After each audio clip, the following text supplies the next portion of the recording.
What I've come to understand is that youth and adults working in partnership is kind of the only way. It's the most respectful, and it's necessary for everybody to work together. The reason that we're in this group, sometimes the adults think that they know more than the youth do, and the youth need a voice. I want to see student voices and student representation in our school, but also just in our community in general. Youth and adults working in partnership addresses the power dynamics in a way that brings out the best in everyone. Working in partnership with youth and adults really allows everybody, both youth and adults, to develop the skills that they need to exercise their right to be heard and for their voice to be valued in a democracy.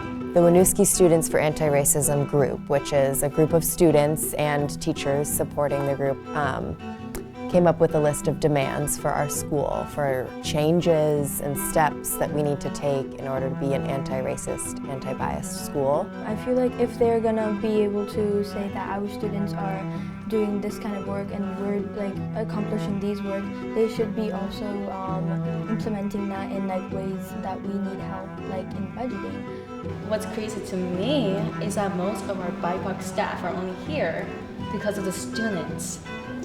How can we make this a better place? How can we make our communication better? How can we keep the teachers here longer? I think of this as like a place where we can come together and connect on like a different level. A place where like I can be heard and like other students can be heard by like adults in our district, because that doesn't really happen very often. I feel like here you have a voice in what you say. Maybe like in school you might feel like, oh, if I say this, would I get in trouble? Currently we have a survey for both youth and adults.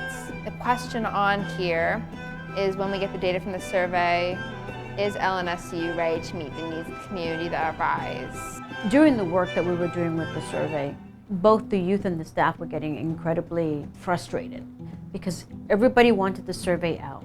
But the youth wanted certain things left in the survey, and the staff said that that would not be something that they would support, simply because it could lead to the survey not being as anonymous as we wanted it to be.